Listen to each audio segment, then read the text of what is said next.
Praise the lord. క్రీస్తునందు ప్రియమైన స్నేహితులారా, అపోస్తులుడైన పౌలు మరి తనను పోలి ప్రతి విశ్వాసిని నడుచుకోమని వాక్యంలో సెలవిస్తూ ఉన్నాడు.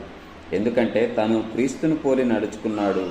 నేను క్రీస్తును పోలి నడుచుకున్న ప్రకారము మీరు నన్ను పోలి నడుచుకోనండి అని ఆయన చెప్పడం మనం చూస్తాం.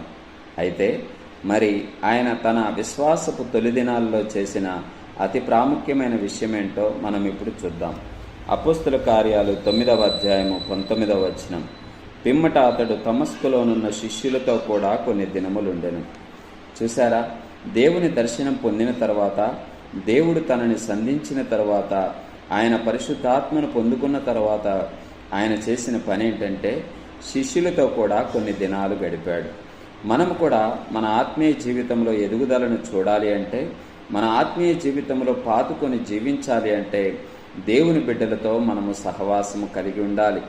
మనము ప్రభువునందు నూతన సృష్టిగా సృష్టించబడిన తర్వాత, ఆయనలో నూతన జన్మ పొందుకున్న తర్వాత మన సహవాసము దేవుని బిడ్డలతో అయి ఉండాలి, ఆయన శిష్యులతో అయి ఉండాలి. అంతేకాని ప్రభువునందు నూతన జన్మ పొందిన తర్వాత కూడా లోకముతో స్నేహం చేస్తానంటే కుదరదు. పౌలు మనకు అదే నేర్పిస్తూ ఉన్నాడు. తను దేవుని ఎరిగిన తరువాత ఆయన సహవాసము, ఆయన యొక్క సంబంధాలన్నీ కూడా ఆయన శిష్యులతో చేస్తున్నట్లు మనకు కనిపిస్తూ ఉంది. శిష్యులతో కూడా కొన్ని దినాలు గడిపాడు.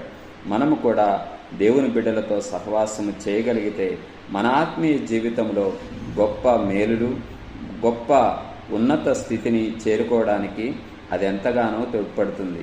లోక స్నేహాన్ని విడిచిపెడదాం, దేవుని బిడ్డలతో సహవాసాన్ని కొనసాగించుకుందాం. అట్టి మాటలు దేవుడు దీవించును గాక.